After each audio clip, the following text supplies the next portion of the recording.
Teknik Üniversitesi Matematik Bölümü mezunudur.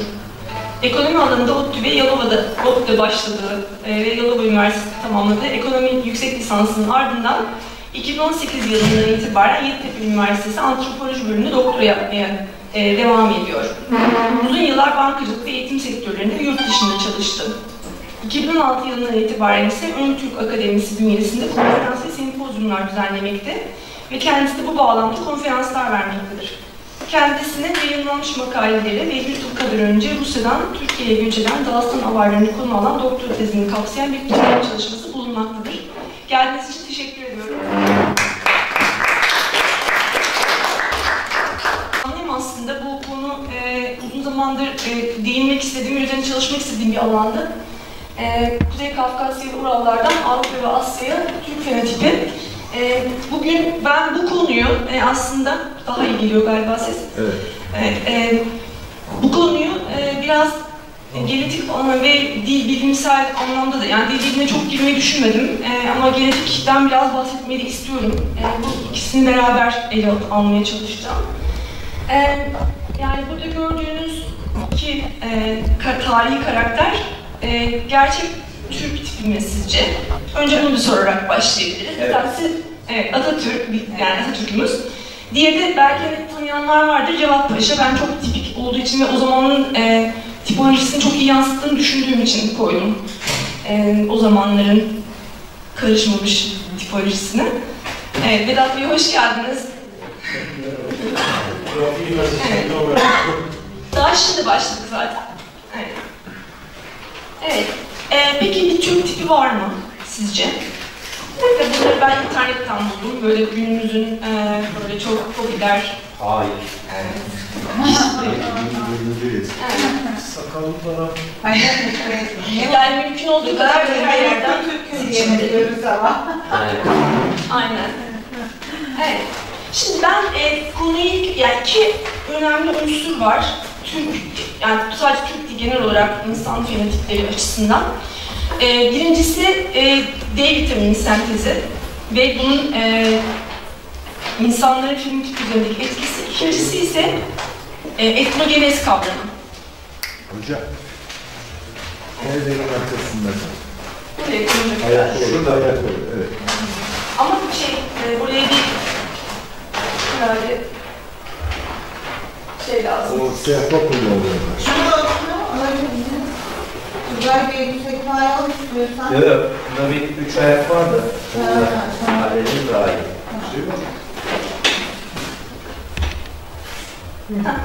Evet.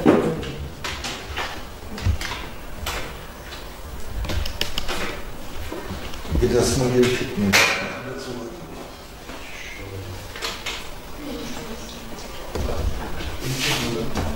Biraz erken başladık bence. Vedat Bey'i beklemedik ya. Evet. Şimdi intikam buluyoruz ya. Olsun, güzel oldu.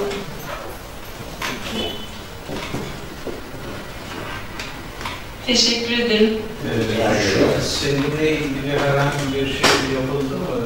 Ben okudum, evet. Takvimini yaptım. Evet. Peki. İkinci bile olsa etkilediklerini düşünebiliyoruz. Bilinçaltı mekanizmaları ve hayatta kalma motivasyonuyla ortaya çıkıyor olması muhtemeldir diye, bu benim çıkarımım. Bu muhtemelen bu epigenetik bir şekilde bir etki yapıyor diye düşünüyoruz insanlar üzerinde. Peki etnogenez nedir? Bir halkın ya da ulusun ortaya çıktığı ve yok olduğu sürece değiniyor etnogenez. Ünlü tarihçilerden Toynbee Uygar'ı ülke olarak ayırıyor insan topluluklarını ve Uygar olanları dinamik olarak da aynı zamanda nitelendiriyor. Uygar bir toplumun ortaya çıkışı ve gelişimi, yani gene Uygar bir ilkel olarak ayırması zaten ortaya çıkışları ve gelişimleriyle bağlantılı. Uygar toplumları ise toplumun coğrafi kaynaklarını başarılı olarak kullanmalarına dayandırıyor. Ve diyor ki bu pasif dediğimiz ya da ilkel dediğimiz toplumlar sadece atalarını taklit ediyorlar diyor. Ama uygar ve aktif olan toplumlarsa sadece atalarını değil, aynı zamanda liderlerini takip ediyorlar diyor. Şimdi bu liderlik kavramıyla beraber etnogeniz ve oradaki enerji olayı var. Hani onu da biraz değineceğiz. Bazı tarihçiler etnogeniz sürecinin toplumun şekillenmesi etnik yapıya bağlıyor. Bazı başka tarihçiler de var bunu bu şekilde düşünen. Bazıları ise farklı unsurların da etkin, yani sosyo-kültürel unsurların da çok önemli olduğunu söylüyorlar. Coğrafi şartların da öyle. Gumilyov'a göre etnogeniz bir etnosun tarih sahnesinin çıkışından silinişine kadar geçirdiği süreçtir. Bu süreç sadece etnisliğiyle açıklamıyor aslında.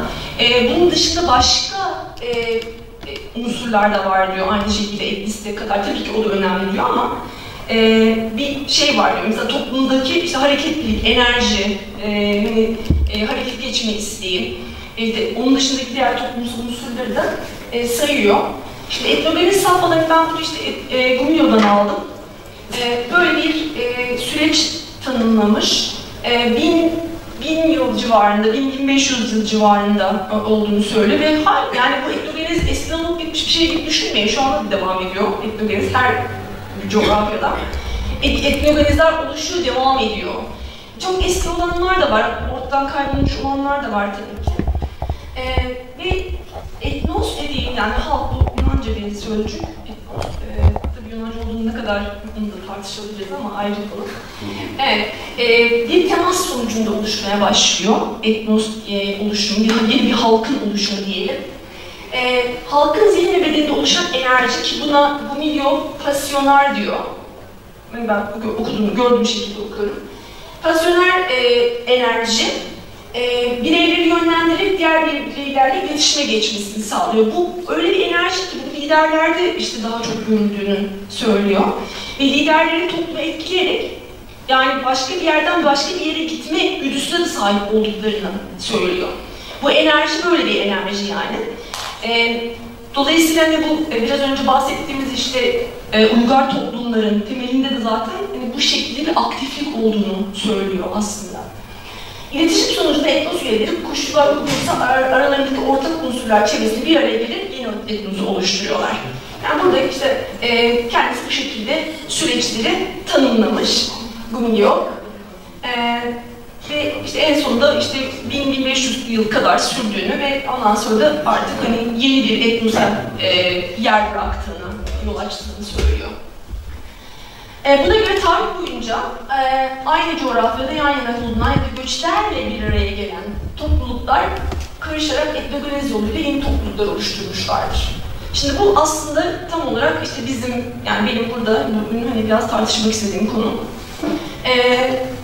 Orta Doğu, birçok örnek var buna. Yani Orta Doğu, Orta Asya, Kuzey Hindistan, Kuzey Afrika, buralara baktığın zaman çok karışıklık olduğunu, karışmış toplumlar olduklarını görüyorsunuz bu toplumların. Yeni gelenler, yeni genler ve yeni diller, kültürler getirdi. Etnogeniz hala yaşanıyor, biraz önce söylemiş olduğumuz gibi. Peki Türklere baktığımız zaman, Türk toplumlarına baktığımız zaman ne görüyoruz etnogeniz açısından? İskitler, Hunlar, Kumanlar, Bulgarlar, Hazarlar, Oğuzlar hepsi bizim atalarımız çeşitli bölgelerde. Ve bunlar hangi toplulukların oluşmasına acaba meydan verdiler? Bunu bir düşünmek lazım. Şimdi ben burada biraz tarihsel kısmına değinmek istiyorum. Tarihte nasıl anlatılmış acaba Türk toplulukları? Ve bunlar nasıl etki etmiş acaba yeni etnogenizin oluşmasına? Türklerin Türkiye'nin kitabında da bahsediyor Osman Karatay. Ön Türklerin, Uygur ve Kırgızların renkli gözlü, renkli saçlı olarak tasvir edildiğini söylüyor. Şimdi bu çok eski kaynaklar da var. Yani başka kaynaklardan, sadece Osman Karatay'dan da okudum bunu. Bahattin Ögel yazmıştı mesela ve onun yanı sıra birkaç kişiler daha, yani eski Doğu kaynakları, Arap ve Fars kaynaklarında da böyle geçiyorlar. Çin kaynakları da, evet. Mesela Şii Huangdi, mavi gözlü, kartal burunlu, açık tenli. Gibi. Çin'in kurucusu, evet. Gibi mesela, Kuzey Çin çünkü. Evet. Birazdan bahsedeceğim gene. Burada zaten yazmışım kuzey içini. Tam şu diye bir çok eski Çin kaynağı var. Burada Kırgızların da kızıl saçlı ve mavi gözlü olduklarını ve Tinginglerle karıştıklarını söyler. Şimdi Tingingler kimdi? Bundan biraz bahsetmemiz lazım. Sofi Semenova diye bir Karaçay-Balkarlı bir yazar var, araştırmacı yazar kendisi. Ataların Usunlar kitabında enteresan bazı kavramlardan bahsediyor. Diyor ki, Çin kaynaklarında bunların ataları olduğunu söylüyor bu Tinginglerin zaten. Di ve Jun olarak da geçiyor isimleri gene Çin kaynaklarında. Bunların M.Ö. 3. bin yıldan itibaren ortaya çıktıklarını, yani tam olarak ortaya çıkmalarının hani bu tarihlerde görüldüğünü söylüyor. Ve bunlar sarışın ve kızıl saçlı olarak gene bahsediliyor. Ve Tinginglerden daha sonra Kavaçiler ya da Kaltse diye geçiyor ama Kavaçi yazılıyor. Bunlar Töleslerin, daha sonraki isimde Töles zaten, Töles boyları. Ve Uygurların da bunlara mensup olduğunu yazıyor Bahattin Ögel. Şimdi burada M.Ö. 3000'lerde ortaya çıktılar dedik ama eski Rus ve Çin kaynaklarına göre Kuzey Çin'de 1000 yıllık bir, özür dilerim, 4000 olması lazım, 4000 yıllık bir Sarıbaş-Karabaşlı kavgasından bahsediliyor. Dolayısıyla bu 7000 yıllarda başlıyor ve 4000 yıllara kadar sürdüğünü yazıyor bu kaynaklar. Yani 3000'lerden itibaren Tingingler daha çok bahsediliyor, daha çok gündeme geliyor. Fakat Kuzey Çin'deki bu savaştan sonra, M.Ö. 3000'deki biten bu savaştan sonra Çinliler Tingingleri kovuyor. Yani yerinden çıkmasına neden oluyor. Yani kazananlar Karabaşlar oluyor. Ve Rus ve Çin kaynakları Çinli Siyah Hanedanlığı'nı yendiğini yazıyor ve Di ve Huanünleri, Diler yani Junlar, Tinginglerin diğer adı. Bunlar kuzeydeki dağlara kaçıyorlar. Bu bahsedilen Huanünlerse ki ben onların Hunlar olduğunu düşünüyorum asıl iki boy. Bunlar Gobi Çölü'ne oraya gidip saklanıyorlar. Şimdi Tanrı mumyalarına baktığımız zaman bu hemen o civarlarda başlayan zaten Afanasyova ve Andronova kültürlerinin tabii ki yani buradan şu çıkarım yapabiliyoruz. Milattan önce Afanasyova'nın başlangıcı gibi 3500'ler civarı, 3500'ler civarı kültürün. Andronova'nın devamı zaten. Bölge olarak da tam olarak aslında Tinginglerin, Jun ve Dilerin yaşadıkları bölgeye tekabül ediyor aslında. Andronova'nın arkasından geldiği için bu iki kültür devamlı zaten ve bunların gene Sofi Semenova bunların tam olarak işte renkli gözlü ve sarı saçlı, kızıl saçlı olduklarını yazıyor. Arkasından gelen tabii Afanasyova'dan sonra, Andronova'dan sonra işte 1000'li yıllara kadar devam ediyor, 1200'lere kadar devam ediyor Andronova. Bu bulunan tarım mumyaları da ilk bulunanlar, en eski olan bu Lolan güzeli o zamana denk geliyor. 1800'lerin, hem milattan önce 1800'lere tekabül ediyor bunun yaşı. Dolayısıyla onun da tipolojisi öyle. Yani her ne kadar örtbas etmeye çalışsalar da Çinliler bu Tinginglerin onların soyundan geldiği değildi. Ve Afanasyova ve Andronova'ya yol açıyor. Bu bahsettiğimiz topluluklar, Jun, Di ve Huanünler. Toharlar ve Eftalitlerden biraz bahsetmek istedim. Çünkü onların ardılığı aynı zamanda bu topluluklar. Tohar tam olarak bir sorunsal olarak bir böyle çözülemeyen bir düğüm olarak karşımıza çıkıyor. Bu milattan önce 2000'lerden itibaren işte Andronova'nın bitmesiyle yavaş yavaş başka toplumlar ortaya çıkıyor. Toharlar bunlardan bir tanesi. Ve bunlar Baktriya'da, yani Greko-Baktriyan diye duymuşsunuzdur hani orada bir krallık var. Toharlar onları yıkanlardan bir tanesi.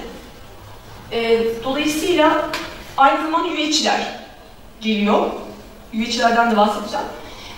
Çünkü üyeçiler çok önemli bir topluluk Türk tarihinde. Pek de bilinmiyorlar. Dolayısıyla Avrupa fenotipine sahipler, Tuharlar. Dolayısıyla kapışılıyorlar yani şu an Avrupa toplumları onların ataları olarak göstermek için tatlılar atıyorlar. Ve onların işte çok fazla bıraktıkları bir şey yok. El yazmaları varmış galiba, bazı el yazmaları. Onların Hint Avrupa dilinde olduğunu iddia ediyorlar.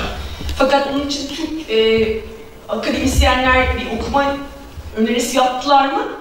Onu bilmiyoruz. Yani ben şimdiye kadar onu görmedim. Avrupa akademisyenleri, bazıları onların Sakar grubuna dahil ediyorlar. Kesin olarak tanımlıyorlar. Evet, yani demek ki evet orada bir şey, alfabede de bir şeylik var. Aynılık var eğer öyleyse. Evet, teşekkür ederim hocam. As boyları, yani Avars olarak da geçen As boyları milattan önce 2. yüzyılda Aslar, bizim bahsettiğimiz işte hani Karadeniz'in ve Kuzeyi ve Kuzey Kafkasya bölgesinde yaşamış olan topluluk. Kamçı, Yüeçi yani Kuşanlar, onların ardılı, Rusun ve Tuharlarla beraber anılıyor. Ve tabi Asya Hunlarının halkı, şimdi burada çok ilginç bir hikaye var, bilmiyorum, herkes biliyordur belki diye düşünüyorum ama gene bir kısaca bahsedeyim. Mete yetişip gelirken onun babası Yüeçilere amanat olarak gönderiyor. Şimdi amanat Türkçe bir sözcük. Bugün işte Arapçaya falan böyle bir şey yapmaya çalışıyorlar. Emanet olarak işte hani böyle sanki Türkçe değilmiş gibi söylüyorum ama amanat çok eski bir gelenek bizde. Ne yapıyor? İşte çocukları gönderiyorlar yetişmesi için. Hem böyle aileden erkek çocukları için. Aileden aile kalıp işte biraz da böyle erkeksi bir şekilde, töreye uygun bir şekilde yetişmeleri için oraya gönderiyorlar. Yüeçilere gidiyor. Fakat Yüeçilerle anlaşamıyor Mete. Çok iyi anlaşamıyorlar. Çünkü çok lider ruhlu bir insan. Ve daha sonra kaçıp geri geliyor. Ve geldiği zaman babasını Çinli bir prensesle evlenmiş olarak buluyor. Ve orada babasıyla da mücadeleye giriyor tabi. Babasını öldürdükten sonra bu sefer hakimiyeti ele geçiriyor ve ilk işi Yüeçileri sürmek oluyor. İç Asya'dan onları çıkarıyor. Ve onlar Baktriya'ya gidiyorlar. Ve tamamen artık o defter kapanmış oluyor. Akrabalar, yani akrabaları gönderiliyor. Zaten amanat böyle hiç bilmediğiniz bir yer birilerine gitmiyorlar bu halklar. Böyle bir gelenekleri var. Akraba köyü olan Yüeçileri cezalandırmış oluyor. Bu şekilde bir hikayesi var Baktriya'ya Bayağı gelmelerinin. sevmiş o zaman akrabaları. Bayağı sevmiş akrabaları. İşte çok iyi anlaşmış. Boydan konuşması var. Evet. Aynen öyle. Türkler yani bir araya geldiği zaman çok iyi anlaşabildiklerini söyleyemiyoruz zaten. Evet. Şimdi gene burada enteresan bir bilgi var. Efteritlerden özellikle bahsetmek istiyorum çünkü Efteritler Akunlarla birleşerek büyük bir imparatorluk kuruyorlar. Daha sonra milattan sonra işte 4. yüzyılın sonundan itibaren bir araya geliyorlar. Efteritler bu Tuharların ve işte biraz önce bahsettiğimiz o hani Andronova'dan sonra gelen topluluklardan bir tanesi aslında. Osman Karatay Hoca gene İdil-Ural Havzası'nı işaret ediyor Efteritlerin kökeni olarak. Diyor ki, özellikle Başkurtistan'ın Abzeri bölgesine dikkat edin diyor. Bunu diyor çünkü Anadolu'daki Abzerler, hani Efteritlerin ismi oradan geliyor çünkü biliyorsunuz hani Abdallar olarak geçiyor. Avarlar, Başkuristan ve Afganistan Abdallarıyla yan yana rahatlıkla getirilebilecek kadar malzeme var elimizde diyor, bunu söyleyebilecek kadar diyor. Aynı zamanda eski Ermeni kaynaklarında da Efteritlerin adları ve bölgeleri için Horasan'a karşılık gelen İran'ın kuzeydoğu bölgesi Kuşanlar ülkesi deniyor. Şimdi bakın, Efteritlerin bölgesi aynı zamanda Kuşan bölgesi olarak geçiyor. Yani Kuzey Hindistan ve Afganistan bölgeleri buralar. Apar ülkesi ya da Avar ülkesi denildiğini yazıyor. Bu arada enteresan bir bilgi okudum. Bunu onu da belirtmek istiyorum ki hani sizler de bilin, aklınızda kalsın istiyorum. Halaçlar. Halaçların Efteritler sürümünden geldiğini okudum. Bilginiz olsun. Akunlar ve Kızılhunlar kendilerine Kuşanların dediği gibi şaman ya da şahi diyorlardı. Hint kaynakları ise Kuşanlarla bunlar arasında ayrım yapmıyorlardı diye bir bilgi var. Kuşanlar Yüeçilerin de bir kolu aynı zamanda. Şimdi Kuşan demek, Musun demek aynı zamanda Yüeçi demek. Bunlar milattan önce 2. yüzyılda Kuzey Hindistan'da hüküm sürdüler. Her ikisinin de fenotipleri dolayısıyla Semeneva'ya göre, biraz önce bahsettiğimiz yazara göre Aryan iddialarının temelinde bunlar yer alıyor. Dolayısıyla Yüeçiler bizim için olduğu kadar Avrupalılar için de çok önemli. Yani hatta onların böyle çok tartışmaları girmiştim ben zamanında forumlarda. Bunların işte bunlar Türk değil falan diyorlar işte. Hiçbir kaynak yok halbuki ellerinde yani. Dolayısıyla işte bu zamanında Hitler bir takım çalışmalar yaptı biliyorsunuz Kuzey Hindistan'da. Neden? Çünkü Aryan ırkını arıyordu, kendi ülkeni arıyordu. İşte bu Yüeçilerle ilgili. Orada bulduğu toplum renkli gözü sarışın bir toplum. Dolayısıyla oradan o ırkın geldiğini söyleyip işte ona sahip çıkmaya çalışıyorlar. Tabii onları Hintli olarak tanıtmaya çalışıyor Batılılar. İşte Aryan teorisi herhalde biraz onu mu söylüyor? Yani ben öyle biliyorum yani Hintliler işte o bölgede. Evet. Onlar işte Türk değil ama kendilerine sahip çıkmaya çalışıyor. Evet, kendilerine tarih yaratmaya çalışıyorlar yani. Evet. Aynen öyle. Evet. Şimdi ben bazı tabii resimlerde, hoş geldiniz, koyarak ilerlemeye çalışıyorum. Biraz böyle görsel de koydum. Hani çok fazla değil ama gene de. Şimdi Urallar ve Finno dediğimiz kavimlere bakalım. Çuvaş, Başkurt, Udmurt, Morbi, Mari, Komi, yani bunlar Ugor kavimleri olarak geçiyor. Tabii Türk olan Çuvaşlar ve işte Başkurtları da ayrıca bir ele alıyoruz ama diğerleri de Ugor olarak geçiyor. Şimdi bunlar eski kaynaklardaki Tinginglerin, Uygur, işte Ogur ve Töleslerin temsilcileri diye düşündürüyor bu çalışmalar bize. Yani biraz hafif bir çekik göz olayı var. Şimdi Moğol istilası hepimiz zaten biraz çekikleştirdi. Dolayısıyla bu görülüyor yani tiplerden anlarsınız zaten. Yani özellikle şu Çuvaş, işte bu olması lazım. Ve zaten bu kişiyi tanımışsınızdır kim? Resimdeki gözlükler. Zeki ve Togan. Evet, Başkurt. Tam bir Başkurt tipolojisi yani. Evet. Sağ taraftakiler Çuvaş. Aynı zamanda İtil Bulgarlarının da bu etnogenezdeki yeri çok büyük. Yani burada bir etnogenez sözümüzde yıllar, bin yıl en az bu süreçler yer alıyor ve buradaki toplumlar bu hale gelmeleri en az 1000-1500 yıllık bir karışmanın sonucu ama en az tabii ki yani bu sürekli devam eden bir süreç. Kotrak falan biliyorsunuz Kubrat'ın oğlu İdil bu şeyleri alıyor Bulgarlara bir kısmı işte Kurulhanlık değil mi? Gidiyorlar, Bulgaristan, bugünkü Bulgaristan tarafına, diğerleri kuzeye çıkıyorlar. Ve Tatarlar bugün bile kendilerini Bulgarlara bağlıyorlar aslında. Yani kendilerini Bulgar diyorlar aslında bakacak olursanız.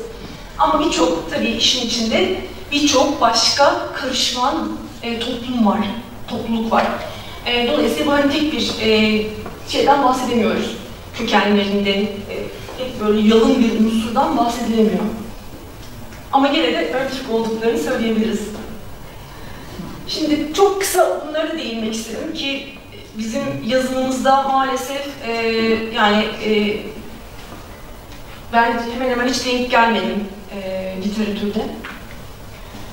Fin ve Samiler çok ele alınmıyor, yani çok bilinmiyor daha doğrusu. Biraz bu konulara da artık değinilmesi gerektiğini düşünüyorum. Benim tanıdığım birisi, bu sağdaki çocuk tam bir Finli. Fakat gözlerini görmelisiniz yani epikanik fold falan var yani gözlerinde. Finli yani tam olarak, tam Fin daha doğrusu. Zaten diğerleri de Sami, kıyafetlerinden anlarsınız Sami'leri zaten. Sami diyoruz ama onlar Lapon aslında. En bilinen tabiri Laponlar. Acaba diye düşünüyor insan, o Tingdinglerin bir kısmı dağlara kaçanlar, acaba kuzey yoluyla ilk olarak İskandinavya tarafına gidenler miydi? Olabilir. Onu toponim yer bilim kanıtlıyor zaten. Evet. Yani onu da birleştirdiğimizde bu anlattıklarınla, Evet. değil mi? Değil mi? Onun çalışma yapılabilir yani. Çok güzel çalışmalar yapılabilir. Onomastik demiştiniz değil mi hocam? Evet, onomastik, Evet. toponim tabii. Çok önemli. Tabii. Aynen. Yani bu soru bence üzerinde gelinmesi gereken bir soru. Acaba ilk ayrılanlar mıydı onlar? Yani batıya doğru gelenler, Batı Sibirya'ya gelip yerleşenler. Evet, daha sonraki toplulukların en önemlisi İskitler. Şimdi İskitlerin çok özel olarak ele alınması gerekiyor. Çünkü İskitler de paylaşılamıyor, Tuharlar gibi. Yani bütün Avrupa ülkeleri, Ruslar özellikle diyorlar ki biz İskitlerden geliyoruz. Türkler yok, siz Doğu Asya'dan geldiniz. Evet. İngiliz kroniklerinde bazı bilgiler var. Çok da güzel anlatmış İngiliz kronikleri bunu. Skolot kabilesi, şu meşhur Skolotlar var ya, onların İrlanda 750 yıllarında geldiklerini, 750 yıllarında geldiklerini ve onların Türk kabile gruplarından biri olduğunu yazıyor. Aslında bakacak olursanız eski kaynaklar hepsi bunu yazıyor zaten. Yani problemler de ben bir türlü çözebilmiş değilim. Yani her şey ayan beyan ortada zaten. Orta Asya'daki asıl yurtları olan Türkistan'dan Avrupa'ya göç ettiklerini, İrlanda'ya yerleştiklerini. Şu kısım da önemli. Zavor Hasanoğlu'nu da okumuştum ben. Ata tanrıları Targitay var. Targitay üstte yazıldığına bakmayın yani, Targitay onun ismi. Üç olduğundan birinden geldiğini söylüyorlar, yazıyor yani burada. Daha sonra İrlanda'ya yerleşiyorlar fakat daha sonra da İskoçya'ya gidiyorlar. İskoçlar zaten birazdan göstereceğim. Kendilerini İskitlerden geldiklerini ilan ettiler zaten 1200'lerde. Yani bunun bir beyanı var. Direkt olarak söylediler. Aynı zamanda Kimmerler'de, bu Karadeniz Hazar steplerinde yaşayan Kimmerler'de Ukrayna'dan, o taraftan yola çıkıyorlar ve dağılıyorlar. Gene bunu yazıyor kronikler. Orijinal Bakiyeler o bölgede kaldı diyor fakat diğerleri büyük kitlelerle birçok bölgeye gittiler diyor. Bunun içinde Orta Doğu'da var diyor, Avrupa'da var, hatta Danimarka var diyor. Evet, burada görüyorsunuz. Yani şimdi o bölge, şimdi birazdan Kuzey Kafkasya'ya da değineceğim. Kuzey Kafkasya halkları ile İngiliz halkları arasında, İngiliz adaları diyelim, o ada halkları arasında bir korelasyon var. Yani gerek tipoloji olarak, gerekse işte danslar vesaire, hani kültür olarak da arada bir benzerlik söz konusu, üzerine gidilmesi gereken, karşılaştırma çalışmalar yapılması gereken bir benzerlik. Yani öyle de sıradan bir benzerlik değil. Ve buna da ayrıca işte bir belki çalışma alanı olarak ileride değinebilirim ya da belki başkası da değinebilir. Çok da güzel olur. Declaration of Arbroath bildirge diyor ki bu İskoçlar İngilizlerle işte yaptıkları anlaşma var. Ve burada şunu söylüyorlar. İskoç üst sınıfı İskitya bölgesinin İskoç'tan ana yurdu olduğunu söylüyor. Aynen. Birçok kaynakta yazıyor. Ben Wikipedia'dan aldım ama birçok yerde yazıyor. Birçok başka kişi de söylüyor bunu zaten. Yani bakın buradaki bilgilerin çoğu o ayan beyan ortada zaten. Diyor ki mesela Kissamoğlu diye biliyorsunuzdur bir tarihçi var, Amerikalı ama kendisi Moldova kökenliydi yanlış hatırlamıyorsam. Diyor ki yani 1700'lerden önce diyor, hatta 1800'leri falan çekebiliriz. Dünya tarihi diyor zaten bunu söylüyordu diyor, yani İskitlerin çok kökenli olduğunu söylüyordu diyor. Sonra bir şey oluyor ve bu söylemlerinden vazgeçiyorlar. Şimdi o da ayrı bir konu tabii ki, o da ayrı bir tartışma konusu. Herodot'un İskitlerin Türklerin öncüleri olduğu ve Türklerin Slav, Moğol, Fin, Baltık, Ugrian, yani Ugor ve diğer belirtilmiş varyasyonlara ayrıldığı kabul ediliyordu diyor. Bu zaten söyleniyor diyor. Adile Aydın'ın kitabında var mesela, o işte Petrus Peroninus diye bir adamın yazdığı bir belgeyi sunuyor orada. Magna Tamernes'ten Timur'dan bahsediyor. İskitlerin kralı diye. Ve Martin Urban için bir çalışması var. Orada avarlardan İskitler diye bahsediliyor. Ataları yani, sonuçta onların o soyundan geldiği için o şekilde bahsediyor. Peçeneklerden İskitler diye bahsediyor Anadolu Komnena. Yine. Atilla'nın sarayında Priscus, Atilla'nın sarayında bir Romalı Priscus da mesela geçiyor. Alenen yani İskitçe konuşuyorlar diyor, bunlar diyor. Yani ve Homeros'un Türkleri bir tane kitap geçti elime, daha yeni. Onu şöyle bir gözden geçirirken gördüm. 15. yüzyılda Türkler, İskitler, Truvalılarla eş tutuluyor diye yazmış.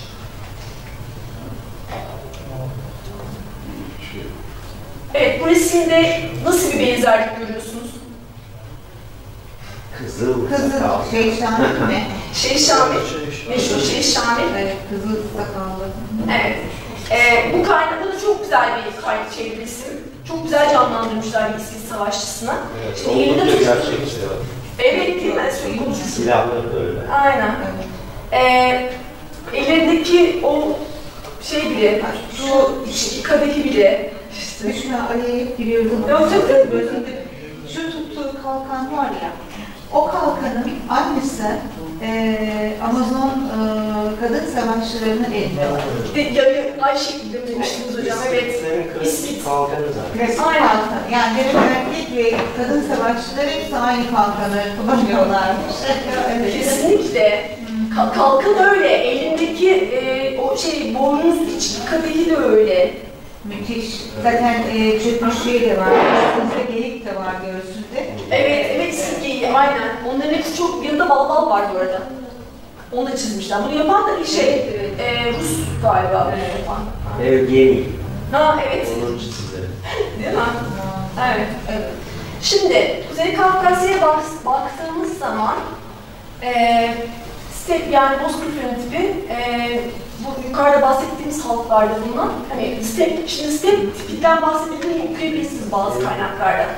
Yabancılar bununla ilgili olarak bu step tipi aslında yukarıda bahsettiğimiz halklardaki işte beyaz ten, sarı saç, renkli göz demektir. Bozkır ne renk? Bozkır işte step. Aynen. Ne renk bozkır? Bozkır da zaten açık renk değil mi? İşte epigenetik hocam. Evet. Şimdi Şahin'in kızıl saçlı ve sakalı dünyaca meşhur zaten. Herkes biliyor. Ben de onun yazan bir kaynak, yabancı bir kaynak buldum, onu koydum. Yoksa zaten bilinen bir gerçek. Merkezleri Hazar, Karadeniz Step'in asil İskitler ya da Çar İskitler de geçiyor. Çok hoşuma gitmediği için ben mesela asil diye yazdım ama Royal Scythians diye geçiyor zaten isimleri. Daha sonra diğer bölgelere yayılarak oranın halklarını yönettiler. Genel dövmeli olarak tanımlanan İskitler kaynaklar çoğu zaman sarışınlı, kızıl saçlı ve renkli gözlü olarak bahsediliyor. Koyu renk saçlı olanları da var ama hani böyle çok belirgin bir kızıl saç olayı var onlarda.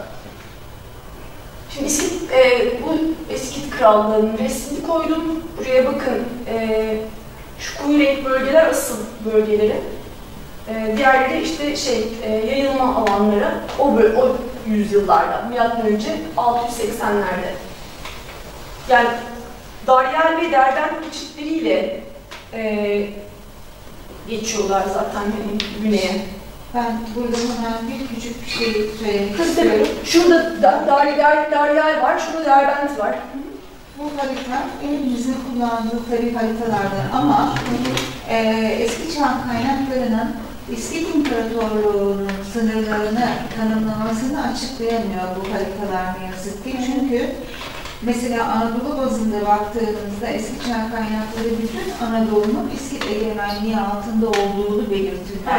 Hangi tarihler?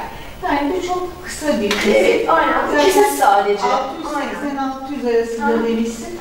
Ama İskit İmparatorluğu dediğimiz zaman çok daha geniş. Tabii. Doğu Batı eksen. Doğu Batı yani o kadar geniş ki yani İskit dediğimiz gibi. O yüzden de zaten böyle İraniler böyle hak iddia ediliyorlar üzerinde. Tabii.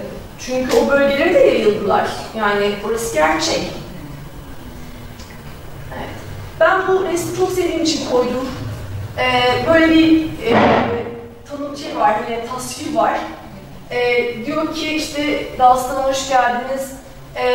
Burada gümüş kurt görüyorsunuz, bu avarların sembolüdür diyor. Ve yani kartal Kafkas Dağları'nın sembolüdür, Tuğrul kuşu. Ve kızıl saçlı savaşçı diyor, avar mutsaldır diyor. Mutsal dedi kral demek ya da prens demek. Yani böyle bir ifadesi var Dağıstan avar. Ama Dağıstan'da özür dilerim kesin de birçok halk var. Ben de Dağıstan avar Türkleridir de. Siz de mi avarsınız? Aynen. Çok halk var burada. 30 tane dil konuşuluyor. Aynen. 30 tane. Evet. Ama avarca oradaki Rusçadan sonraki ortak lisan. Bizi dışlıyorlar, Çerkessiniz siz diyorlar. Ya öyle bir algı yaratmaya evet, çalışıyoruz. Kesinlikle. O çok ayrı bir tartışma konusu zaten. Onu bayağı yani günlerce tartışabiliriz. Evet. Evet. Şimdi gene bir çalışma var. Genetik çalışma üzerinden ilerlemek istiyorum. Tunç Çağ'dan sonra günümüz Kafkasya halkları kendilerine Güney Kafkasya'dan, yani Güney Kafkasya lafı çok yeni bir laf aslında. Kafkasya dediğiniz bölge Kuzey Kafkasya'dır. Bunu söyleyeyim. Güney Kafkasya lafı sonradan politik nedenlerle ortaya çıkartılmış olan bir kavram. Yani orası aslında Zakafkas diyor Ruslar, yani Kafkas ötesi demek. Transkafkasya'da. Dolayısıyla orayı şimdi Güney Kafkasya olarak adlandırıp Kafkasya'yı bütünmüş gibi göstermeye çalışıyorlar. Aslında çok yani doğru değil. Ama hani ben günümüze uyarak gene de bu şekilde ifade ediyorum. Güney Kafkaslardan ayıran Sarı Dağların kuzeyindeki nüfuslardan eklemek akışı almış olmalıdır. Şimdi böyle bir gerçek var. Kuzey Kafkasya dediğimiz bölge kuzey steplerine açıktır. Yani dağların kuzey tarafı zaten. Dolayısıyla o bölgeden itibaren stepler başlıyor. Bozkır başlıyor yani ve bu bozkır Güney Rusya bozkırları olarak geçiyor zaten. Ve kuzeyden eklen akışı olmuştur diyor ki bu doğru. Şimdi birazdan göstereceğim size zaten genetiklerini, genetik yapısını.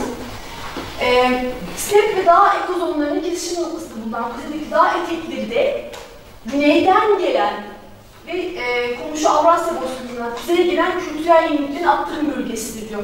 Yani geçmişte ama bu Bronz çağından bahsediyoruz tabii 3000'ler falan milattan önce. Dolayısıyla orada yenilikler, bazı yenilikler neolitik falan da olabilir burada kastedilen kuzeye çıkmıştır diyor. Yani günümüzdeki gibi kesin bir ayrım yok. O işte daracık geçitlerden bir köprü vazifesi görerek insanlar gene kuzeye çıkabilmişler diyor. Yani günümüzde bu daha az diyor. Eskiden daha fazla hareketlilik vardı bölgede diye söylüyor. Yanlaya kültürüyle ilişkilendirilen Kuzey Kafkas bozkırlarındaki bireyler daha önce Avrasya bozkırlarındaki Yanlaya bireyleri rapor edilenlerle aynıdır diyor. Yani böyle farklı gruplar var ama yani bunların genetik özelliklerine baktığınız zaman hepsi zaten aynı çıkıyor o taraftaki. Özellikle dağların kuzey tarafındaki diyor. Şimdi bugün de öyle. Kuzeyin genetiğiyle güneyin genetiği birbirinden tamamen farklı. Kuzey Kafkasya ve Güney Kafkasya olarak demek istiyorum. Ve kuzey başka şeyler de var burada. Kuzey Kafkasya işte kültürü, işte bunun gibi başka kültürler de var. Yazdım zaten Yanlaya, North Caucasus ve Katakomb. İşte bu yeraltı mezar bile seçilmiş. Ama işte Katakomb olarak biliniyor dünyada. Şimdi bunların hepsindeki özellikler benim zaten devamı gibi bunları gördüğünüz zaman o bölgenin kültürleri bunlar. Yani yukarıda nasıl Andronova biraz daha böyle işte kuzeydoğu tarafındaydı. Hemen hemen eş zamanlı olarak da Yamnaya var, Kafkas tarafında. Dolayısıyla bu kültürlerde hepsinin bireyleri yapılan araştırma bu bireylerin aynı genetik özellikleri gösterdiğini söylüyor, step kültürüne ait olduğunu söylüyor. Şimdi böyle bir şey var gene, ben bir harita koydum Hazarlarla ilgili. Çünkü Hazarlar aslında Kuzey Kafkasya'yı son derece etkilemiş olan bir Türk kavmi. Yani avarları da yönetiyorlar, daha geç geliyorlar zaten. Daha geç ortaya çıkıyorlar, işte 7. yüzyıldan sonra işte diyebiliriz. Ve bunlar şimdi geliyorlar. Şimdi onların kim oldukları da çok önemli. Aslında başvuruşların, Hazarların. Kızıl saçlılar onlar da. Bütün kaynaklar yazıyor zaten yani. Ve Kuzey Kafkasya'dan Ukrayna'ya, İdil Ural bölgesine kadar yönettiler zaten. Ama yani o asıl merkezleri Belencer tarafı, işte Kuzey Kafkasya. Yani Hazarların. Çay molası ver. Tabii verebiliriz. Tamam, aynen. tamam. Burada bırakalım isterseniz, herhalde bir çay geliyor. Bir iki tane verelim ya da birkaç dakika. Sorunuz varsa bu arada alabilirim. Soru diğer bölümün sonunda mı yapalım şimdi? Şimdi de bir iki tane soru. Dolayısıyla bunu istemesinin bir sebebi var. Bütünlük olmasını istiyordu. Yani o Türklerle Osmanlı'ya da çok zamanında o yardım bekliyor zaten. Hani böyle bir ortaklık olmasını da istediği için, ama aynı zamanda bunu söylemesi böyle bir kökenden geldiğini de işaret ediyor çünkü. Evet, tartışmasız diyorsunuz. Yani Avar ismi bizim etnik adımız zaten. Avar ismi, başka bir adımız yok. Şimdi Avar ismi olan bir topluluk, insanlar ama bir düşünmeleri hiçbir şey tarih özellikle sanmıyor. Yani bunu söyleyenler artmıyor yani. Ya Rusların yazdığı biliyorsun, en son bir araştırma var, Kolonistika. 25 bin tane Türk boyu var. Açık oradan baksınlar. Kesinlikle. Yani Ruslar zaten ayrıştırmak için ellerinden geleni yaptılar. Yani biliyorsunuz. Ya Avarlardan, tarihte Avar bir imparatorluk olduğunu bilmeyenler var. Adamlar bilmiyorlar. Böyle bir imparatorluk olduğunu bilmiyorlar. Nasıl bir bilmiyorlar? Tarih diye bir şey yok yani. Onlar şu anda Kiev Rusyası'nda işte falan öğreniyorlar, İngilizleri falan öğreniyorlar. Bilmiyorlar kendi tarihlerini. Avarları Macar zannediyorlar. Ama oraya giden bir boy da var. Yani daha büyük kısmı zaten oraya gitti. O yüzden Macar. Avusturyalılar da Avusturya diyoruz. Avusturya, Macar onun farkındalar. Avusturya'nın adını. Yani bir de şunu söylemek isterim izin verirseniz. Eski çağ kaynakları eski halklarının farklı dillerde konuştuklarını söyler. Aslında bu farklı bir dil değil, lehçe farklıdır. Lehçe, evet. Yani o büyük imparatorluğu oluşturan boyların arasında muhtemelen bir lehçe farkı bulunmaktadır. Tabii ki mutlaka olarak gösterdiler. Yani çok duygusal bir anlam. biz bugün buna Türkçe diyoruz. Ama tabii Türkçenin arkaik bir formu var. Kaldı ki Avrupa'daki araştırmacılar, Riyaz Mahmut Gambit, İspanyol'da Türkçenin milattan önce 5. binde Avrupa'da, bütün Avrupa'da Türkçenin arkaik bir formunun konuşulduğunu belirtir.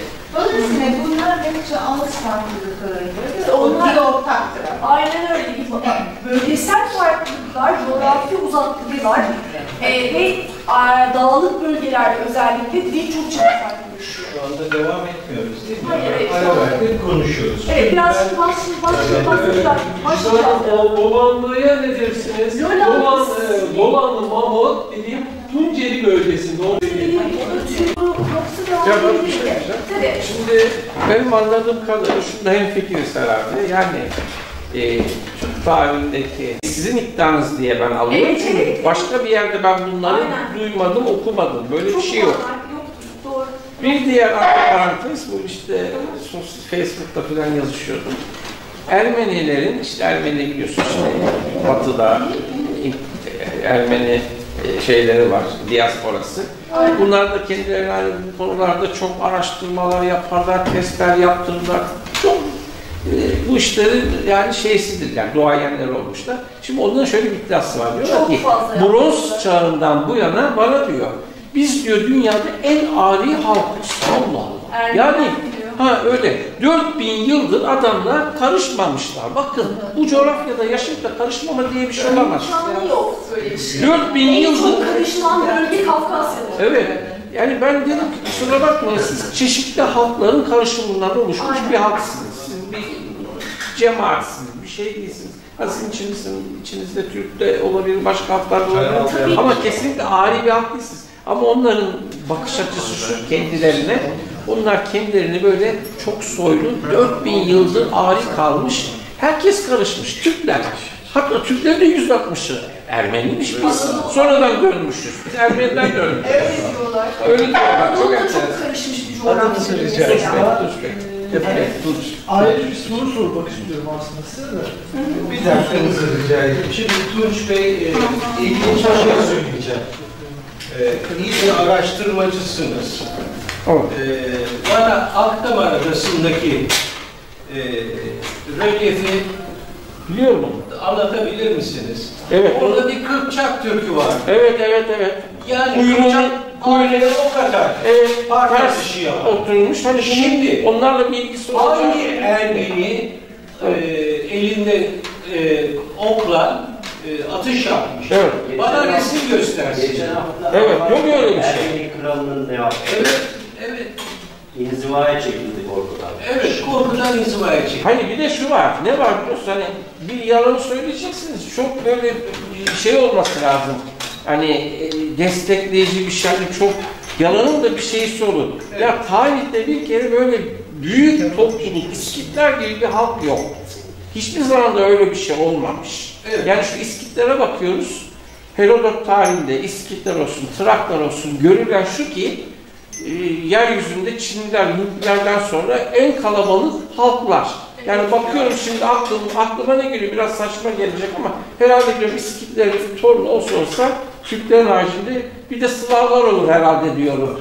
Onların dışında hiçbir şey aklıma gelmiyor. İskitlerin sayısı bir kere çok kalabalık. Slav konusu çok farklı bir konu.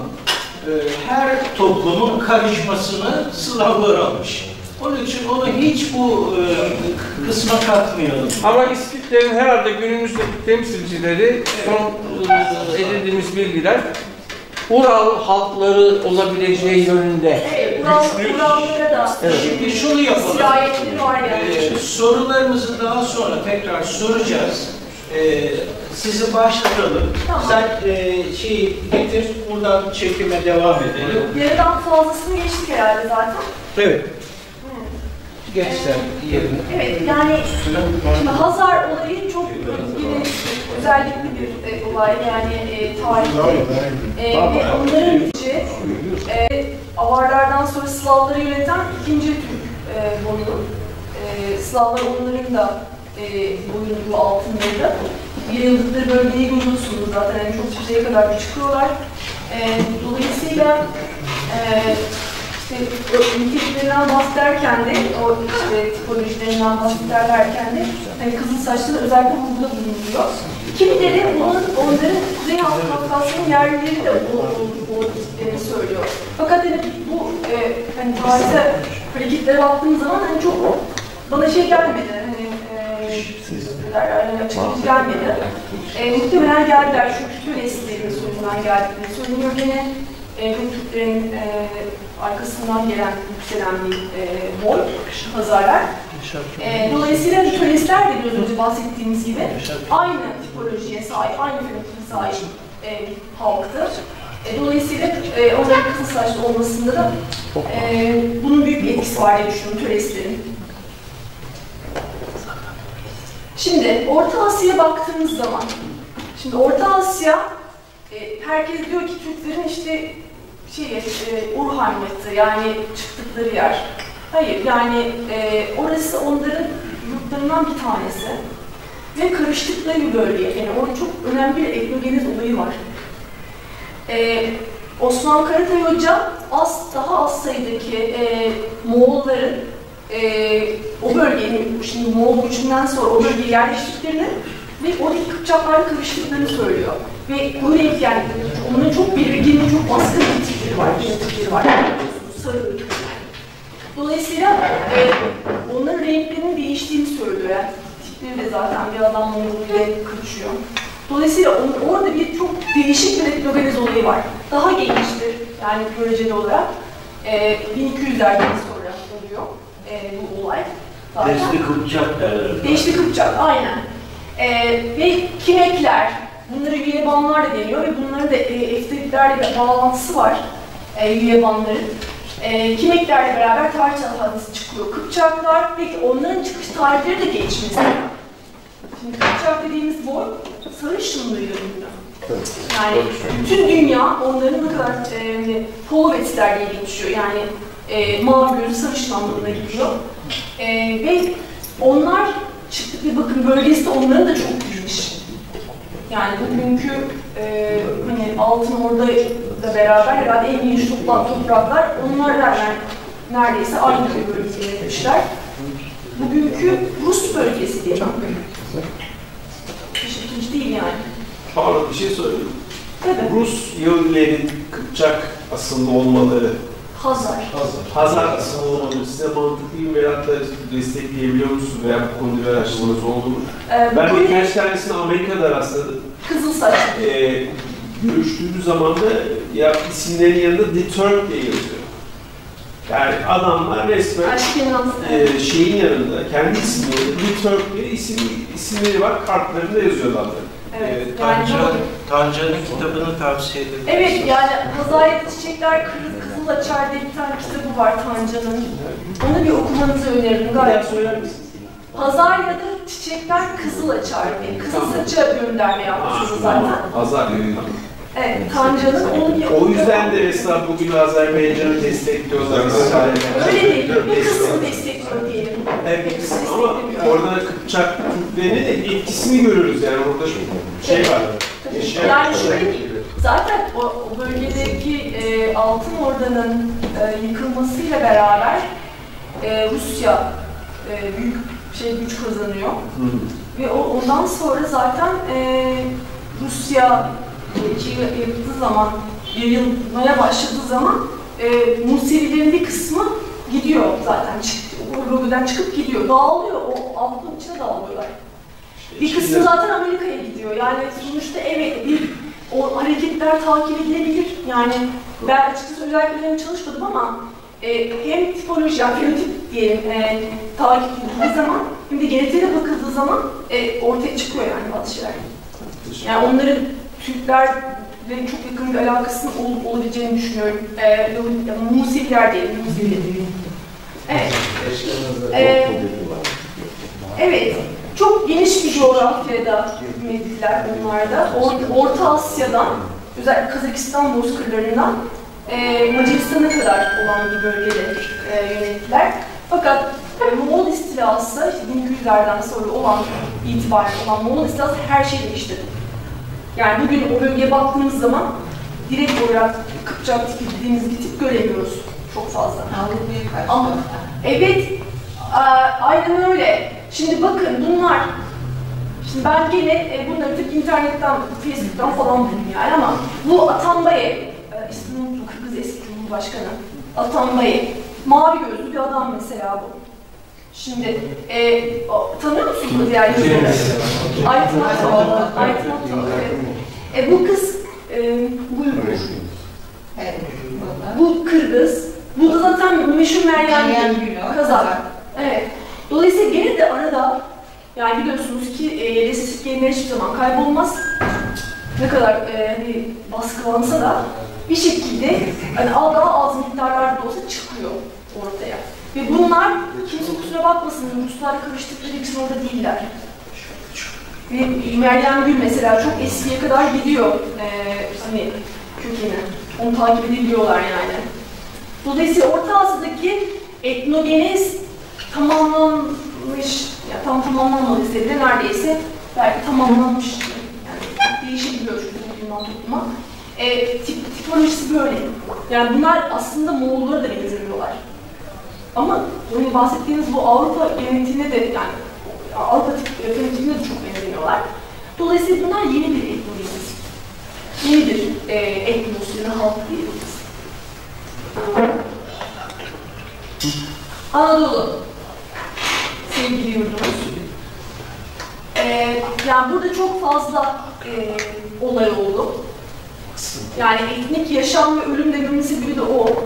Yani çok şükür hani Türk ulus kurgusu yaşamaya devam ediyor. Fakat inanılmaz bir, yani ben Anadolu Türk'ü değilim. Fakat Anadolu Türkleri için yani yas tutuyorum birçok alanda. Araştırmalarım hani daha ziyade hani tabii Kuzey Kafkasya üzerine ama yani bu konunun çok özellikle ele alınması gerektiğini düşünüyorum. Çünkü çok ciddi bir etnik temizliğe maruz bırakıldı Türkler, Oğuz Türkleri. Yani siz Oğuzsunuz, çoğunuz en azından. Dolayısıyla bu konunun mutlaka araştırılması gerektiğini düşünüyorum. Tabii ki eski halklar var. Bunların çoğu, mesela Hatiler hariç, Frigler, işte Kimmerler, Lidyalılar, Urartular biraz daha farklıdır. Ama bunlar İskit kökenli zaten. Yani İskitlerin, hani biraz önce bahsettiğimiz gibi Anadolu üzerindeki etkisi çok büyük İskitlerin. Hatiler, Hititler bunlar da gene kuzeyden gelen kavimler, yani oraya bir bağlantısı olan kavimler. Onların genetik mirası üzerine kuruldu zaten Anadolu Türklüğü. Oğuzlar biraz daha geç geldiğinden rağmen orada zaten bir Türk nüfusu vardı. Ya da ön Türk nüfusu vardı zaten. Yani diyebilirsiniz onlara Rum deniyor bugün ama yöneticiler zaten Doğu Roma'ydı. Dolayısıyla Yunanca konuşmuş ya da Rumca konuşmuş olabilirler fakat onların etnik yapısını değiştirmiyor. Yani etnik gerçekliklerini değiştirmiyor. Orada da o kavramın olmadığı o eski güzel günlerde diyelim çünkü o zaman da öyle bir şey yoktu. Yani bugünkü gibi orada o kavram yoktu. Anadolu, Sümer, Kura, Aras gibi eski kültürler ve İskit kökenli halkların kültürleri ve insanlarıyla şekillendi. Yani bu çok eski zamanlardan itibaren böyle bir gene etnogenez süreci burada yürüdü. Tamamlandı mı? Yani belki tamamlanıyor. Bunlar ön Türk halkları işte, yani bahsettikleriniz. Daha sonra da tabii kimler geliyor? Oğuzlar geliyor değil mi? Ve Kıpçak, Peçenek bunlar da yönettiler bu bölgeyi. En azından hani kuzey bölgelerinde diyebiliriz yani Kıpçaklar. Bugün Karadeniz bölgesi Kıpçaklar çoğunlukla değil mi? Yani Türkleri, oradaki Türklerin çoğuna baktığınız zaman belki Çetinler falan olur yani. Ama çoğunluk zaten Kıpçaktır. Peçenekler biraz daha Trakya bölgesinde diyebiliriz. Bu olay işte benim asıl, sizlerden bilmiyorum hani burada akademik araştırma yapan var mı? Hani benim alanım çok değil ama şu halifenin Osmanlı'ya geçmesinden sonra bu isyanlar dolayısıyla işte öyle öldürülüp kuyulara atılan biliyorsunuz işte Alevi Türkmenler var. Ondan sonra zaten işin rengi değişiyor. Araplar getiriliyor. Arap hani hilafetler sonra. Ya o çok acı olaylar oluyor Anadolu'da. Aileler getiriyor. O neydi ismi? İşte yani. Ben çok Fars, İran kökenliler geliyor. Araplar da ama aileler getirmişler yani yani ulema getirirken ailelerini de getirmişler. Getirmişler ama yani bugünkü gibi değil yani bölgesel olarak bir hani büyük Arap kitlesini alıp Osmanlı'da getirip bir yere koyma yok. Yok, aileler de getirmişler evet. Ama Fars olayı da zaten işte o Safavi olayları, Uzun Hasan, işte neydi, Şah İsmail, o olaylardan sonra da işte maalesef yine bir din kavgası yüzünden birbirini yemişler ve ne olmuş? Olan Türkler olmuş. Aynen öyle. Diğer listeler geliyor bundan sonra. Yani Türkiye'de işte daha önce olmayan Anadolu coğrafyasında bir Arap ve Fars etkisi hissedilmeye başlanıyor. Ve bu tipolojide direkt yansıyor zaten. Etnogenez böyle bir şey. Yani o gelenlerle beraber şu anda işte karışmalar devam ediyor bölgesel olarak en azından. Hani neredeyse her yere aslında bu etnogenez süreci yayılıyor. Fakat bazı bölgelerde gelenlerin yerleştiği, o işte hani bahsettiğim Fars ve Arap dediğimiz etnisitelerin yerleştiği bazı bölgelerde hemen anlıyorsunuz zaten o etnogenez de hala devam ediyor aslında ama Tipler farklılaşıyor. Yörük tiplerine bakın lütfen. Yani Fatma Girik tam bir yörük kızı mesela. Değil mi? Alttaki de internetten buldum. Şimdi Anadolu'da, şimdi bu alanda bitiriyoruz zaten birazdan yavaş yavaş hızlı geçeceğim buraları. Afet İnan'ın yaptığı çalışma dışında çok büyük bir çalışma görmedim fenotip üzerine, Türk fenotipi üzerine. Belki vardır gözünden kaçmıştır, yanılıyorsam düzeltir. Ve diyor ki Afet İnan, 1928 yılında İstanbul'da Notre Dame de Sion kitabını okuduğumuzda derslerde bir coğrafya kitabında Türk ırkının Sarı ırkı mensubu olduğunu yazıyordu diyor. Şimdi bu onu tetiklemiş, bu merakını. Yani böyle bir araştırma yapmakla ilgili. Etrafına bakıyor ve bunun hakikati uygun olmadığını görüyorum demiş. Hatta evet o dönemlerde, yani daha işte etnogenezin o yayılması çok söz konusu değil, Türkiye'de işte o diğer etnisitelerde. Herkes birbirine benziyor. İki tarih kongresi yapılıyor Atatürk zamanında. Büyük Atatürk. Bunu o zamanlardan görüp yaptırmış. Sonra bir daha böyle bir şey yok zaten. Türkler, birinci Türk Tarih Kongresi'ne göre Türkler kökenleri Orta Asya'ya dayanan Breksefal ulusların atasıydı diye ortaya çıkıyor. Yani ilan ediliyor bu. Ve işte medeniyetler de Türkler tarafından da bunun maksat olduğunu düşünebiliriz yani burada bu kongrelerin yapılması. Yeni kurulmuş Cumhuriyet'in Türk algısının iyicene oturması için tabii ki yapıldı. Fakat burada bir bilimsel araştırma söz konusu. Bütün işte burada bahsedilen diğer toplulukların mirasçısı diyor, yani başarılarının mirasçısı onlar da diyor. Hititler vasıtasıyla işte ilk uygarlığın sahibi ve yerli sakinleri Türkler oluşturur diyor Afet İnan. Reşit Galip o zamanki Milli Eğitim Bakanı böyle bir açıklama yapmış o zaman. Yani bütün bu işte çıkarımların sonucunda. Mavi gözlü olduğunu çoğunlukla ve beyaz tenli olduğunu vesaire söylüyor. İkinci Tarih Kongresi'ne geldiği zaman 1937'de Türkiye'deki yakın tarih arkeolojik kazılar adına kimlik üzerinde yapılan antrometrik belirlemeler modern Türkler, Avrupa'nın en eski sakinler arasında bir soy birliği olduğunu söylüyor. Bunu ortaya çıkartmış.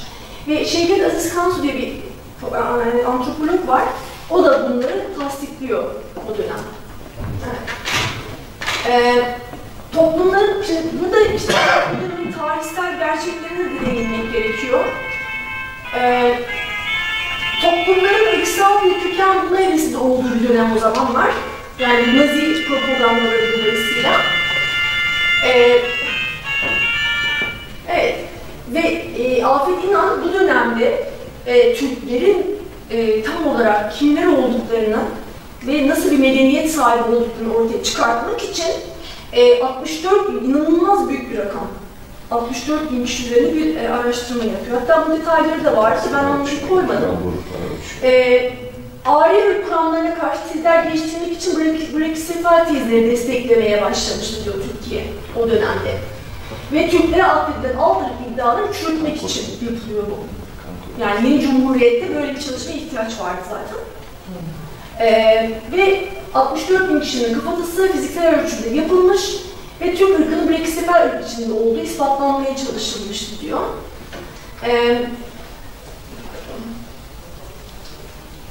Evet. Atatürk antropoloji yönelik Şevket Aziz Kansu ve Afet İnan'ın çalışmalarıyla bir hususlarda antropolojinin gelişimini sağlıyor. Ve bu Türkiye'de yükselen ırkçı akıllara karşı savunmacı bir konum almıştı o dönemler. Ve bu ulus inşaat süreci, yeni bir ulus oluşuyor çünkü Türkiye Cumhuriyeti. Ulus inşaat sürecinin yeni bir tarih anlayışını kurmak istedikleri için de aynı zamanda bu çalışmayı yapıyorlar o dönem. Türklere yeni bir imaj kazandırmak maksadıyla yapılıyor. Ve bu Türk tarih tezi Ankara'nın unuttuğu tutunma, topraklarda yaşayan insanların geçmişine gönderme yaparak uygar kimliği kanıtları ve çağdaşlığı açılım özlemlerini ifade ediyor diyor Lothar Toprak. Türkler de Avrupalılar gibi uygar bir ırktan geliyorlardı sonuç çıkıyor. Ve ırk sorunu, buradaki ırk sorunu ama defansif, yani yayılmacı ya da işte kendi ırkının daha üstün olduğunu ispatlamaya çalışan bir anlayış değil buradaki. Sadece o öteki mitlere karşı, işte bu Nazilerin vesaire getirmiş olduğu mitlere karşı direnişi temsil ediyor diyor. Evet.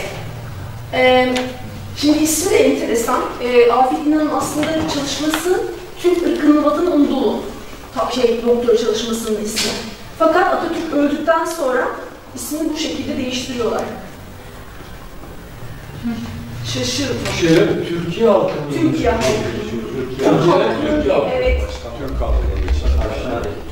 Aynen. İşte onun doktor ismi. Ama ismi değiştiriyor, bu şekilde yayınlanması sağlanıyor. 1937'de yapıyor çalışmayı. Size göre kabul edilebilir mi? Size göre kabul edilebilir mi? Türk halkı demesi daha doğru olmaz mı? Yani onun Türk demesi gerekiyor. Yani çok ben açıkçası Türkiye halkı dediği zaman bambaşka bir yere çıkıyor. Evet. Afet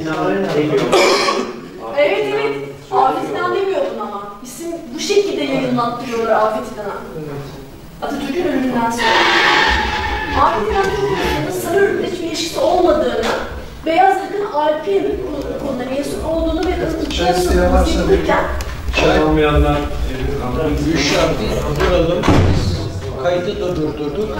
Tamam. Bir dakika duralım. Okey, zaten şimdi yüksek genetikten bahsedeceğim.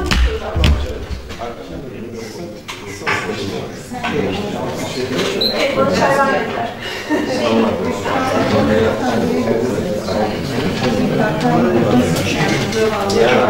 Hocam 2 Aralık'taki Twitter sayfasında paylaşacaksınız. 2 Aralık'ta yapacağınız konferans. Malta bir şeyde Twitter'da paylaşırsanız saatini falan Twitter hesabınız. Oradan da söylerim. Kaydedersin. Daha öncekine de gelmiştim orada. Malta bir kere daha yapmıştım. Yaşar Kemal Kültür Merkezi. Saat 14'te. Özkul Çobanoğlu geliyor.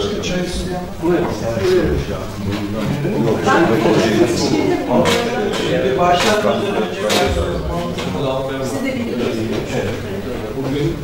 Bu çok güzel ve seçkin bir top. Kanser değil. Ben bu anlatırken Çok dinleyelim teşekkür ederim. Nasıl? Şimdi Büşra Hanım'ın konseri, konferansı şöyle bir özellik taşıyor. 2 Aralık Cumartesi günü saat 14'te bu Yaşar Kemal Kültür Merkezi'nde Profesör Doktor Özkul Çobanoğlu Bey geliyor ve Aryan teorisine cevap verecek.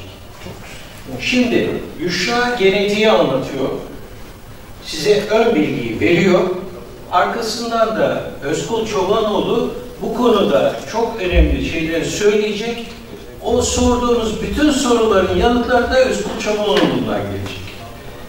Yani şeylerle ilgili işte düşünün, aklınıza kimler geliyorsa, Ermeniler vesaire şeyler, tüm halklarla ilgili cevaplar alacağız. Evet. Çok teşekkür ediyorum. Rica ederim. Pardon. Ben teşekkür ederim. Kayda tekrar verelim. Evet. Sonuçlarının bir kısmını görüyorsunuz. İşte ve boy ortalaması, sferik indeks ve %75 brexefal çıkmış mesela. Bölgelere göre bir oran değişiyor. Bakın en yüksek Orta Anadolu'da. 93. Tam işte bölgesi, Türkmen bölgesi. Doğu Anadolu'da düşüyor. Yani çok şaşırtıcı değil. Batı'da biraz daha işte arada. Burun küçük, yani lektörlerin minyen deniyor. İşte o burun deliklerinin dar olması demek bu. Göz şeklinde mongoloidlik çok az, %5 civarında olduğu söyleniyor. Bunun da işte Moğol istilasına bağlı ki mantıklı yani. Kartal burun nadir. Kadınlarda biraz duruluyor. Başın arkasının düz olması dinarit etki olarak. Bu dinarit etki de biraz Balkan bölgesinde görünüyor. Cilt rengi nadiren, yani bakın burası enteresan. Cilt renginin koyu olmadığı ortaya çıkıyor. Göz rengi açık renk, buna Ela'yı da katabiliriz. Evet, mavi ya da çakır renkli olduğu söyleniyor. Hani bunu da sık görülüyor besbelli yani. Doğu vilayetleri hariç koyu kahverengi göze rastlanmıyor diyor. Yani aradan geçen zamanı bir düşünün, hani süreyi, bugün bir de bugüne bakın. Saç rengi de zannedildiği gibi siyah değil, az miktarda, daha az miktarda sarışın, çoğunlukla orta kestane rengi. Evet. Şimdi, genetik olarak ben bir hızlı geçeceğim aslında burayı, ama tüm Türklerin bulunduğu coğrafyalardaki şeyleri koydum ya. YDNA ve mtDNA sonuçlarını koydum. Anadolu'da J2 çok fazla, yani çok fazla derken en çok bulunan. R1B takip ediyor onu. R1A da var ki bu aslında iyi bir gösterge. Çünkü stepledik genlerini taşımaya devam ediyoruz demek. J geni ise hani biraz tartışılan bir gen, fakat onun da bir ön Türk geni olduğunu söylemekte fayda var. Balkanlarda I var.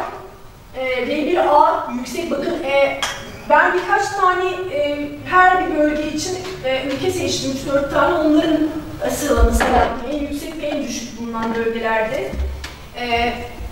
Mesela I en çok yüksek, işte 3-4 tane ülkenin şeylerine baktım, bayağı bir vaktim aldı bunları almak. R1A işte benim 3-4 ülkeye baktım her bir alanda. Rusya'da mesela R1A çok yüksek. R1B o kadar yüksek değil.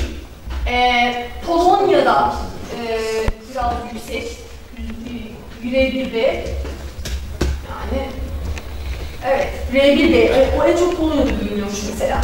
N1 var bir de, N1 de bakın ön Türk genlerinden bir tanesidir. Oradaki evet, marker olarak en çok rastlanan o. Kuzey Kafkas'ta J1 var, J1 çok tartışılıyor gene.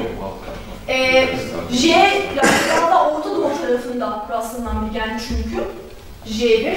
J2 de rastlanıyor, fakat Çeçen, bakın yan yana iki toplum, iki akraba toplum, Avarlar ve Çeçenler. Avarlarda %55'e kadar çıkıyor J1, Çeçenler de %20.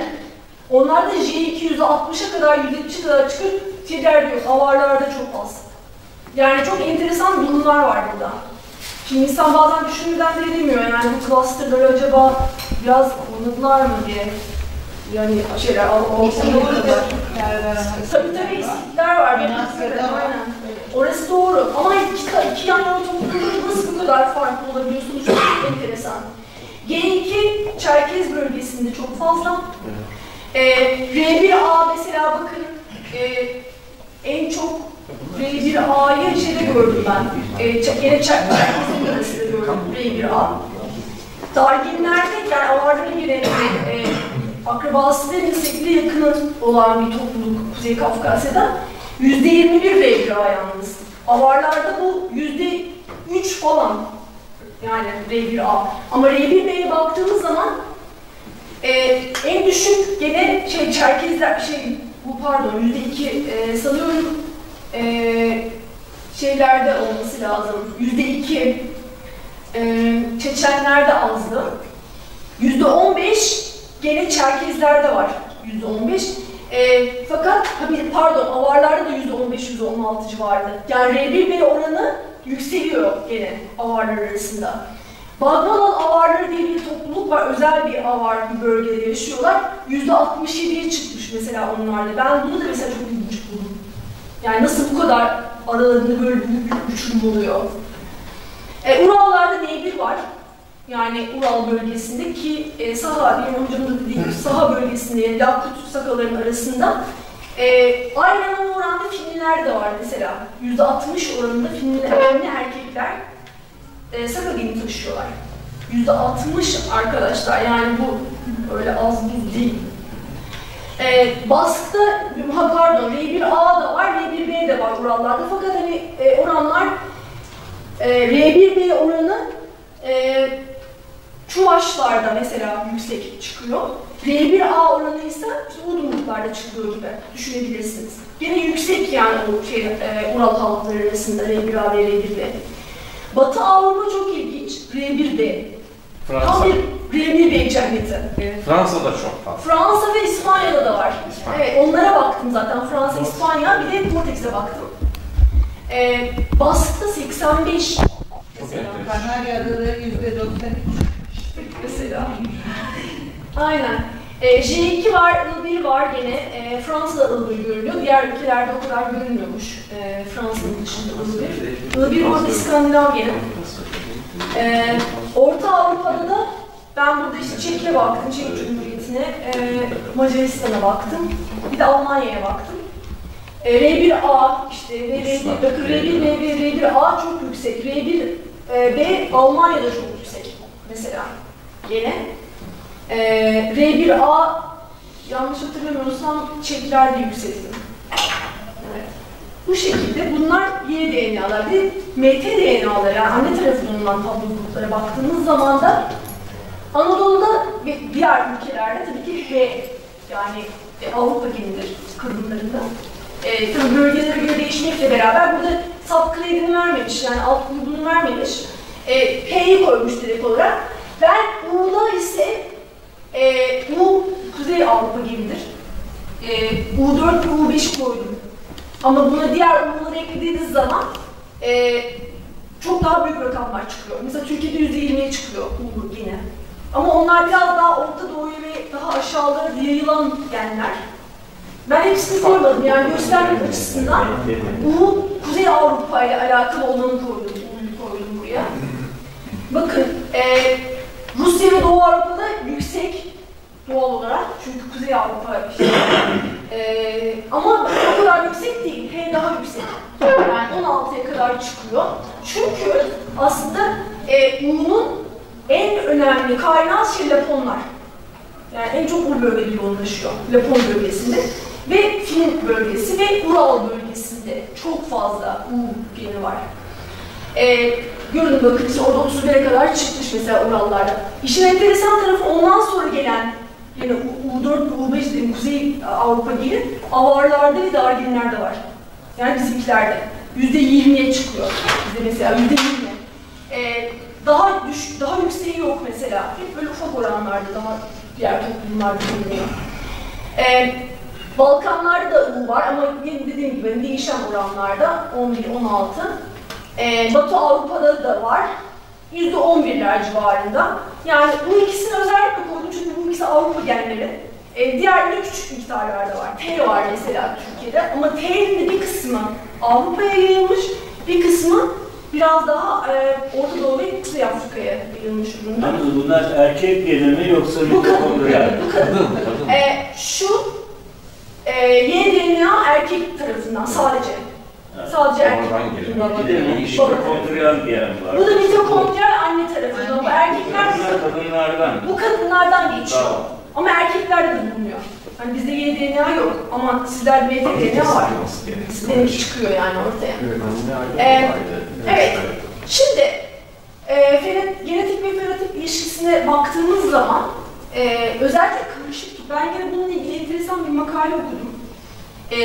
Güney Brezilya'da yapılmış. Çok karışık toplum arası da. Ve özellikle böyle bir çalışma yapmışlar yani orada. Karışık toplumlarda etnisiterin karmaşık insan fenotipi çalışılırken, bakın dikkat edin, burada karışık toplumlar diyor. Yani homojen toplumlar değil, heterojen toplumlar için. 3 boyutlu yapı kullanılmalı diyor o çalışma. Bunlar ne? Otozomal DNA bir tanesi. Anne baba tarafından ortak genler. Sizi binlerce yıl geriye kadar götüren. Yani 2000 yıla kadar gidebiliyor. mtDNA ve yDNA bunlardan bir tanesi mutlaka olması lazım diyor. Bir de beyan edilen etnisiteye bakın diyor. Çünkü burada gene epigenetik söz konusu. İnsanların kendilerini nasıl tanımladıkları da içinde bulundukları toplumda önemli diyor. Daha fazla öngörücü kazanıyor bu şekilde yapılan analiz çalışmaları diyor bu çalışma. Karışık toplumlarda fenotipin doğrudan genotipi yansıtması çoğunlukla söz konusu olmayabiliyor. Şimdi çok homojen toplumlar var. Finlandiya ve Estonya gibi mesela ya da Japonya gibi. Şimdi bunlar karışımın çok az olduğu toplumlar. Bunlarda çok daha net bilgiler alınabiliyor. Fenotip genotipi yansıtıyor genelde. Ama karışık toplumlarda böyle olmayabiliyor. Bakın mesela bizim Güneydoğu'dakilere sarışın mavi gözlü birisini görüyorsunuz. Ama bir gen testi yaptırıyor. İşte şeyi farklı. E1B çıkıyor mesela. Bak babası tarafından genleri. Yani anlatabiliyor muyum? Yani genotip her zaman fenotipe yansımayabiliyor bu gibi karışık toplumlarda. Epigenetik de genetik kadar ön plana çıkıyor. Burada örnek de vermişim. Türkiye, işte Güney Kafkasya. Güney Kafkasya da çok karışık bir bölge mesela. Kuzey Kafkasya da karışık ama o kadar değil. Orada bir gen düzenliği var gene. Ama o Güney bölgesi çok karışık. Güney Amerika'da öyle işte. Baktığım çalışma Güney Amerika'daydı. Epigenetik de genetik kadar önemli dedik. Daha önce bahsetmiştik. Epigenetik anlayışa göre DNA sadece bir taslak. Ve çevreden gelen sinyaller DNA'nın ürettiği proteinlerin ifadelerine etki edebilmektedir. Şimdi bu çok enteresan ve çok yeni bir kavram. Yani genetiğe rağmen sosyal ve kültürel algı ve davranışların neden farklı olduğunu açıklayabiliyoruz epigenetikle. Şimdi adam mesela işte burada doğmuş, büyümüş. Ben ona şey diyorum, Hülya Avşar sendromu diyorum. Yani Türk, yani baktığınız zaman tam bir Türk, yani görüyorsunuz ama diyor ki ben Kürdüm diyor mesela. Hani demesinde bir sakınca yok, istediği şekilde beyan edilebilir, beyan da önemli. Ama hani burada işte yaşadığı toplum koşulları, politik koşulları da katabilirsiniz, çevre koşulları, her şey o kararı etkileyebiliyor insanların ve o davranışlarına da yansıyor. Dolayısıyla burada böyle bir durum var. Şöyle bir şey var.